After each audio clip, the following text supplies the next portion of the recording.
King, tell me that story. Well, Larry, that was kind of interesting. It was the first week I started work as the head librarian here in Carpinteria, as the librarian. First male in the first branch library in the state of California, but that's another story. But yeah, it was after New Year's, and there was a guy who had been on drugs, and he got off drugs, and he had been not sleeping for about 20 days, they told me. And he was sleep deprived, and he just flipped out. And it was my first night also as a professional pianist at John Dory's of the Beach on State Street. Anyway, was that a club or something? Yeah, it was a kind of a singing waiter restaurant, and I played piano for all the singing waiters at this restaurant. And it was my first night, and okay, yeah. Actually, why don't you put the stuff down while you're telling me? Okay, all right. You wouldn't mind? Sure, that'll be fun. And anyway, sorry about that. Yeah. It was on Figueroa Street, 1 block from the police station, interestingly enough. And I heard the screaming as I was waiting to go back and get paid that night. And there was this little girl who came out of her house yelling at the top of her lungs, "He's killing my mother, he's killing my mother." And I didn't quite know what to do, but I crossed the street and I told her, just go to the next door neighbor's house. And I went into the front door, which was wide open, and couldn't hear anything, didn't see anything, so I walked in a little bit because it seemed like there was something going on here.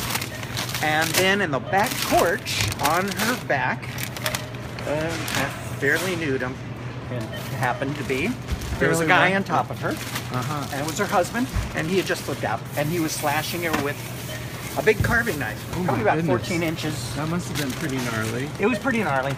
And I flashed on Jack Triguero, our high school phys ed teacher. Yeah. And he had taught us how to do a full Nelson. A full Nelson is when you reach around behind somebody and get, your fingers laced behind a guy's, and they're supposed to be unbreakable if you get them in a full Nelson. So somehow I just remembered that, jumped on top of him. You got too much salad here. Okay. I know. You're such a healthy man. But it's 3 for 10. Oh, okay, good. So, no, thank you. And so anyway, so I was able to get him full Nelson, and for a moment he just collapsed because evidently he was quite exhausted after 20 days of no sleep and no eating, and he was watching Archie Bunker, as a matter of fact, the TV show that he was watching at the time. This was in the 80s? Yeah, it was 1978 actually. Oh, how old were you? 78. Well, I was born in 51. 61, 71, I guess 27 years old. Nice. Anyway, then he freaked out and he started, those Wild Kingdom shows where the alligator is like doing that death roll, That's what he started to do. And he flipped us off the 4-foot patio at the back of the house into the garden. And I had him still in the full Nelson, but he was able to reach a garden stone about the size of your fist. And so his arms were behind him like that, and he was trying to smash me in the head with a garden stone. And I started to think I was getting beyond my depth. So it's funny, I actually said, okay, now I'm gonna let you go and everything's gonna be fine, right?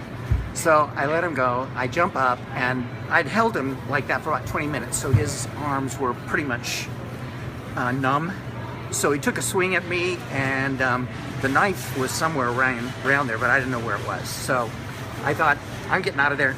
So I headed to the back of the yard, and the police took 12 of them to beat him into submission because he was completely freaked out. 12 of them? 12. And it was just you and him? It was just me and him at that particular time, and when the police were interviewing me, they said, well, how did you get out? Through the hole in that back fence? And I said, no, I made the hole in the back fence. I actually went through a 2x4, 1x6 fence. And the only reason I broke my arm is there was a 2x2 pipe that my wrist hit as I was going through the fence.